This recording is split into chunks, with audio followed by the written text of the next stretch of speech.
the last item that's under the section is we're going to get a report from the Rivers and Coastal Waters Commission. This is our ongoing series of our committees coming in and doing an update about what's going on and what they've done and what they're going to be doing. And so I'll turn it over to the committee.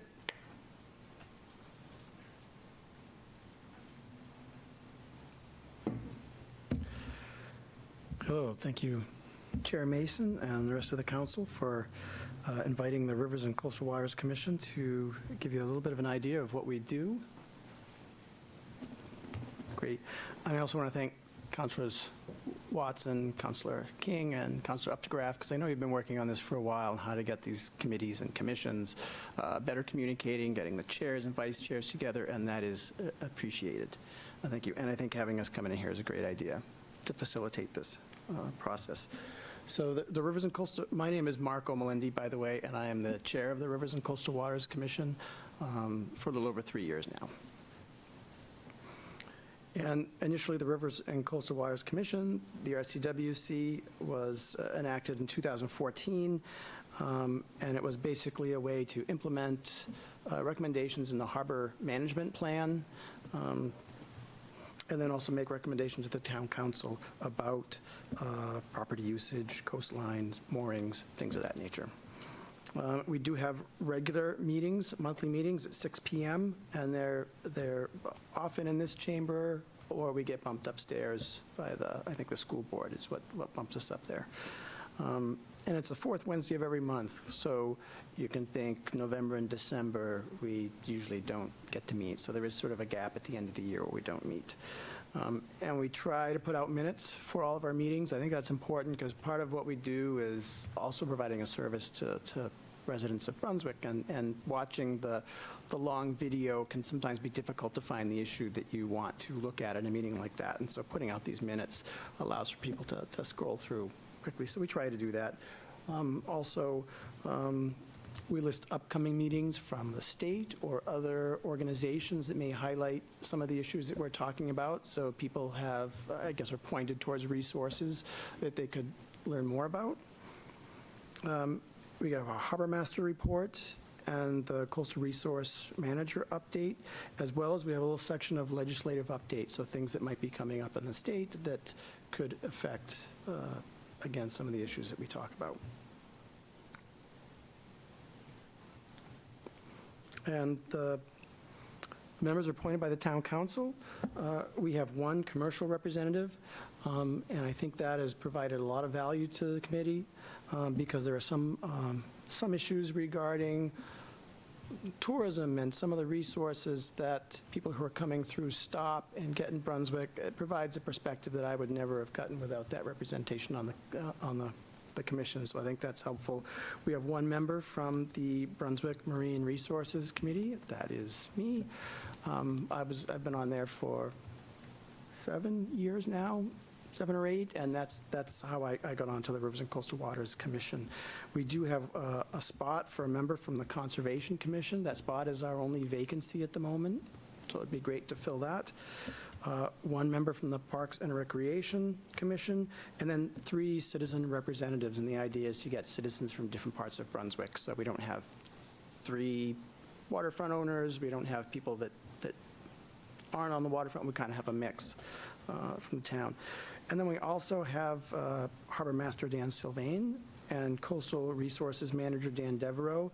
And I think that the 2 of them deserve a huge amount of credit for the amount of information that we put forth at these meetings, because they're out on the water every day and they're providing us information on what's happening in terms of the coastal resources, the shellfish resource, but also recreation, what's happening at the boat launches. They provide us with a lot of information that we can then put out for the people who are watching, if anybody watches. And then we also have 2 town councilors, Councilor Wilson and Councilor Watson are there almost every meeting, and so it's great to have that feedback as well that they occasionally provide on issues that are going on in Brunswick. The next slide, this is just a group of documents that we have on our website, and I'm not going to highlight them all or anything, but I think if you look at them in aggregate, they provide a good feel of the type of subjects that you might hear discussed at our meetings. And a couple of the items that are good, the harbor management plan is on there, and that's a great document because not only does it tell what Brunswick was trying to do with our commission, but it also has survey data, and so it gives you an idea of what the residents were hoping to have come out of this. And so I think that's great to have that data out there too. There's also the Citizens Guide of Coastal Laws, and that's actually not the title. I think it's Public Shoreline Access in Maine, and that's a document put out by Maine Sea Grant that I think is very helpful because sometimes there's confusion as to what you can and can't do in the intertidal on the coastline. And then the MPBL, which is in a number of those, that's the Mere Point boat launch, is what that means. And next. Great. And this is probably a little further back than you wanted, but just to give you an idea of the type of things that the commission started to do after we were formed in 2014. We worked on ordinances being codified in 2015, but then we immediately went into looking at the mooring program, which I think was one of the issues at the time. And so we put forward mooring regulations and then also developed a fee management system, which can be changed without having to change the ordinance, so that's a good flexibility. And then we looked at a study of the public mooring field, which turns out not to have been feasible. You need a large area in just the right location, and the reason that people would want that is because if you don't own land, can you have your own mooring and without having to go to a private marina? But it wasn't, we couldn't find a spot at that time. And then also we published this guide to Brunswick coastal access areas. And so that's gone through 3 different versions right now, and that is probably next up, most immediate on our list of things to do, because we're starting to run out of the last printings and we need to revise that and update it. Put it out. And that's that little small pamphlet. I should have grabbed one. They're available in the hallway, and it's just 3, 4, 5, 6 pages. In addition to pointing out access points, it provides a few tips on how to reduce point source pollution and things like that at home. And so I think that's a good document that we can work with this year. A little more recently, some of the things that we've done is communicate with the Department of Inland Fisheries and Wildlife about some of the maintenance issues at Wharton Point, the boat launch out there. I think that's largely used by commercial shell fishermen, but it is available for other folks who want to launch a propeller boat. In 2020, we had after popular demand, we had a discussion with the Recreation Commission about possible changes that we could make to the Simpsons Point. There was a lot of user pressure on that, and then there was enough positive feedback about that. We ended up in February of 2021 having a joint meeting with the Recreation Commission where we took public comment, and if I remember correctly, we had like an hour and a half of comment with that was sort of the start of the Zoom era, and so we got a lot of Q&A stuff came in, but also people were calling in, including some of the abutters, and so I think that that was useful, and that eventually led to the Simpsons Point Advisory Committee, and I participated in that, representing the commission, and then we had that report in 2021 by the Coastal Resource Office. The airboat sound study, that's really an ongoing issue that Harbor Master Sylvain has been keeping us apprised of, because obviously it affects us. We have the most airboats, we have the biggest shellfish resource, and most of the complaints were coming out of not Brunswick. And so, but a statewide law could have greatly affected us. And so Dan Sylvain has done a great job at attending all those meetings and then bringing that information back to us. Other things that we deal with, eelgrass restoration and conservation mooring funding. We supported the town getting money from the Nature Conservancy, and so replacing some of the old moorings that as the chain drags around, it kills everything in that circle. And if you look in the Google Maps and you look out, you can actually see these brightly colored circles around the moorings, and that's where everything has died around the mooring. And this new expensive mooring actually allows it to rotate in such a way so that it doesn't drag along the bottom. And so we get money to replace, I can't remember how many, but a good number of those moorings. here in Brunswick. And then also, we review commercial applications on coast, and so the Paul's Marina rehabilitation project came before us. It came once, and we had some issues, so it came back to us a second time.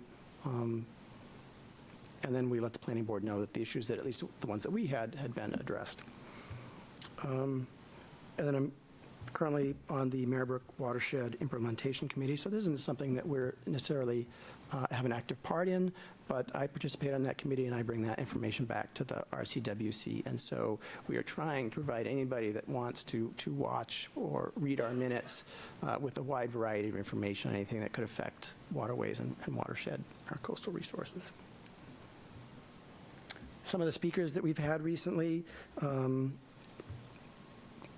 I'll point out the first speaker, the Pharmaceuticals in the Water by Dr. Corey Taberge. He is currently now our vice chair on the Rivers and Coastal Waters Commission. So we have that expertise, but we're also bringing in folks from Brunswick, talk about zoning by Jared Wilson, sea level rise of shorelines by Peter Slavinsky, so that's the Maine Geological Service, bayscaping by Friends of Casco Bay, and then the Manomet Center for Conservation Sciences came and did a presentation on how they're documenting access, so current access that we have, but also recent access that we've lost in coastal areas. And this is not an exhaustive list. I can remember Councillor Walker came and gave a nice presentation about how the town identifies and negotiates conservation easements. And you can see, right as the pandemic started, all of a sudden, we started having less speakers. So that's something we've identified as something we want to get back into and start bringing speakers back to the commission meetings. And then lastly, just a few items that we want to focus on, and there's so much to focus on, but the first thing is our next version of the Guide to the Rivers and Coastal Waters of Brunswick, and so that is going to be up. We need to update the information, and then printing and distribution, we have to sort through that. We want to keep following up with the implementation strategies at Simpsons Point. I know there are a number of issues going on with the boat launch, with access to the new property that's been put out there, but we intend to keep following and participate where the opportunity presents itself. Participate with, as the town looks at climate resiliency. I know you've got a climate action plan coming up. If there's a chance for us to participate in that, we would certainly like to do so. The pier and dock ordinance follow-up, that's something some of you may remember, the effort to try to update not try to update, but try to create some new wording for development of piers and docks. And even a summary of all the twists and turns would take a while, so I won't summarize it, but I think towards the end of that, we had a process in place that was working really well. I think our very last meeting, the town manager had planning board participants, RCW participants, and we, at that point, had enough. We were all familiar with the issues. I think we did really well at that first meeting. In retrospect, we probably should have ordered pizza and stayed at the table for another hour or two, and maybe we could have been done with it. But the effort was paused. There were some issues that needed to be sorted out, and I think even without another moratorium or anything like that, but we could very quickly finish that. Hopefully there's an opportunity to do that. And I know the comprehensive plan is a big issue that's being worked on right now, and again, we would love to participate. In fact, the last three things that are on there are things that not just us, but I think a lot of the commissions and committees have relevant background knowledge and expertise assembled that they might be hopefully of more of a use. The members are all volunteers, but you provide us with a meeting space and IT support and staffing support and counselor time, and so you should expect a lot in return for that investment. And these committees and commissions love it when the town council reaches out and asks for participation, so please do. And I'm happy to answer any questions about the RCWC if you have them. Thank you very much for that presentation. Are there any questions? Councilor Updegraff. Not a question so much, but a compliment. What a wonderful presentation. I'm particularly impressed with the cross-pollination of your committee with others, conservation, marine resources, looking ahead to the comp plan, which is something the comp plan steering committee is looking to do as well. So maybe we can meet in the middle. That was, Chair Melendi, that was really a good presentation. Thank you. Can we get it up on the web page? Oh, I'm looking at our town clerk. She's not the one. I should be looking at Manager Devereaux over there. Can we get it up on your web page? I think it's really a model for Yes. other committees to follow. Great. We're getting thumbs up all over the place. Oh, Yes. great. So we'll work to get that up on the committee's webpage. And please follow up on the pier and dock ordinance. That is something the planning board has struggled with for years because they're hamstrung by the current zoning ordinance, which doesn't help very much at all. And thank you again, and that's it from me. All right, thank you. Councilor Shedd. Thank you very much for a wonderful and interesting presentation. I also want to thank you on the presentation of your PowerPoint. All the fonts were readable from anybody in the audience, and I would hope that other people that come before us will use you as a model for a good readable screen. Great, thank you. Councilor Watson. Echo, ditto, whatever. I want to thank you for acknowledging the three counselors that work to allow you this opportunity, especially the interconnectivity with other committees. And you brought up some great things that we have talked about, communications, getting the word out of what you do and everything like that. And you brought up one other thing, and that was, I'm looking for the word, but I'll rephrase it in that marketing the community, tourism. With that goal, have you done any plans on doing a public service announcement, PSAs, in which videos are made of the work you do, the beauty of our coastlines and our rivers?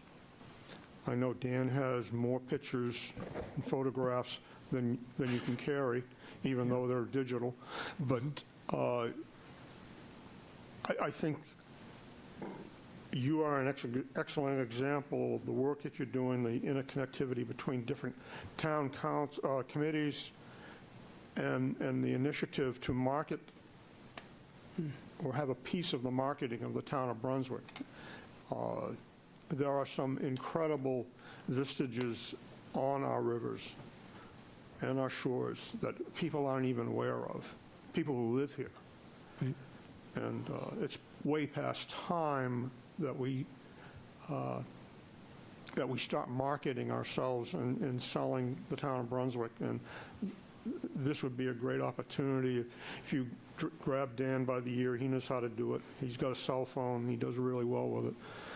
Congratulations, Dan. But can you explain if that's been on the, I know I'm on the committee now, and I'm kind of new, now that I'm new to it, and after this initiative, can you give us any information on that?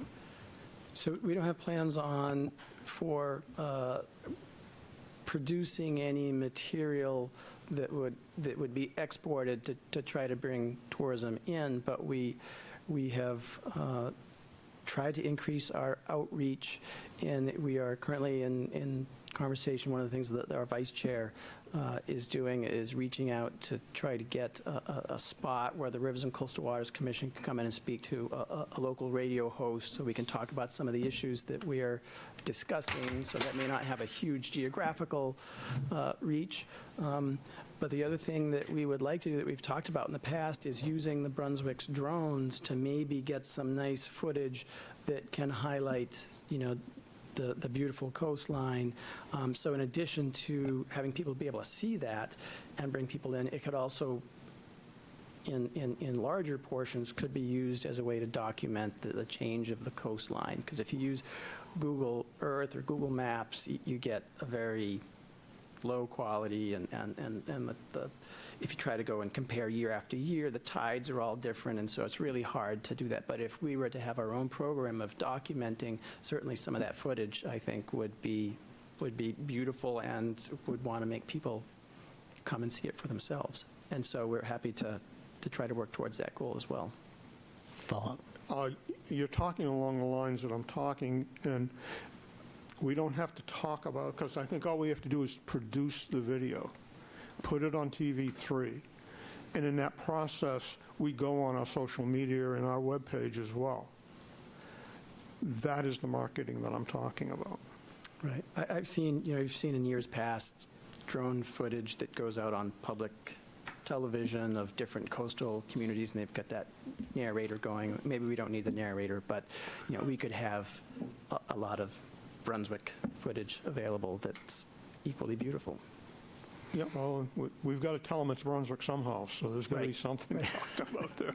That you may think it's out in Oregon somewhere, who knows? Right, so we will add that to our list of items to consider, and it may blend well with our efforts currently to redo the coastal guide, the coastal access guide, and producing I think they go some hand in additional hand. graphics to go along with Along with your radio comment, going on radio. that. Right, we'll let you know what the times and dates for those are. Any Great. other? Great. Thank you so much. Thank you very much.